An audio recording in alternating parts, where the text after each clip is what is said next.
Hi guys, welcome back to another video. Today, one on how to engrave a wine bottle. This is a very good application for the glass engraving. We have made multiple videos about in the past, and now we are doing something that is actually useful and that you can do for money or for friends and family as a gift. For this, we are going to use the engraving paper, which we determined is the best way to prepare glass for engraving, as you can just cut out this as much as you need, put it on exactly where you need it, and it's also relatively easy to clean up, much better than the engraving sprays for these little small surfaces. That's exactly what we are going to do, and I'm going to show you how it works. So here we are at the working desk, and we're going to prepare the bottle for the engraving. I have my engraving design already made. If you want to learn more about that, check out the link in the description, where I've already made a video about picture engraving. And I have my size. My size is about 75 by 75 millimeter. It's pretty square. So I have took my laser marking paper and I cut out a piece that's about 2 centimeters larger in each direction, which makes the application easier. Just be a little generous here.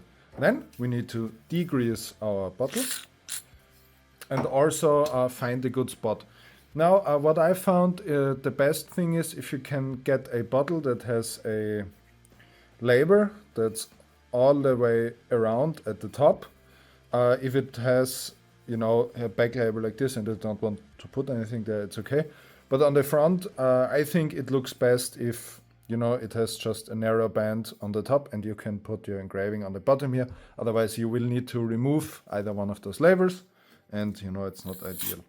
And the bottle should also be completely straight and not cylindrical shaped or whatever. Then it's gonna make it a lot harder. So the surface is now degreased and we can get onto our marking paper.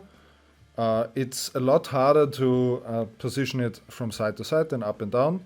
So pick your height and leave a bit of leeway in your cutout for side to side movement, because it's very difficult. And then just soak it in water for a little bit. Once your marking paper has been soaking for a minute, it should be ready. We can take it out. And the way I position it is I pick like the middle spot and I pick my height. This should be good. And then it does stick a little bit with the backing on. And then I slowly pull it off the backing and start sticking it here on the left side. So you can see here, I'm starting to stick this down. And then I can sort of hold it with my left hand and then slowly start sliding out the backing. This way I found it's a bit easier and it leaves less air bubbles. Position it, it does have, it's not that fragile, the foil, so you can reposition it as long as it's still wet. Start stretching it out and then you can go on to removing all the bubbles. My position seems to be pretty good now. And I'm going to straighten it out a bit and start removing as much bubbles as possible. And then I'm gonna sit it to dry out in the sun for like 10-15 minutes. Then it should be good. So now the engraving paper has finally dried and we can put this in our engraver. For that, place your rotary in your laser engraver. Make sure you have it positioned in the correct way. So for my X3D1 it is like this, not the other way around, because then your engraving will be mirrored. Ask me how I know. And then, do all your positioning. For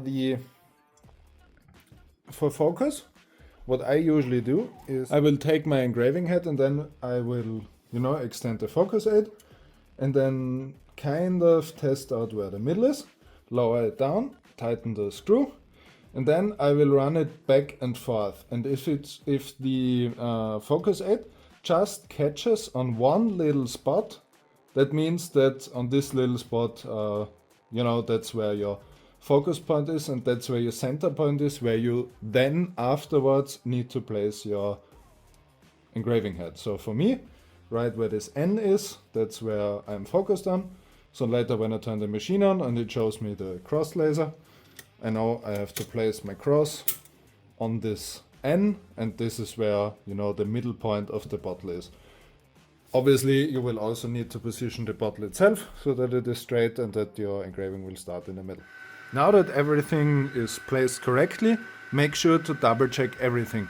My settings are correct. I'm running at 80% power on my 10 watt laser at 110 millimeters per second. I have my focus positioned correctly on the bottle. I know where it is. I've placed my cross exactly on the axis where my focus point is. I have my positioning correctly. I can run a frame, so I can do a frame run, and my whole engraving is on top of the foil, and I have most major bubbles are removed and popped, and the thing is dry. So now that everything is done, we can press start. I don't use air assist. I didn't find it to be necessary. Turn off your fume extractor and then just go.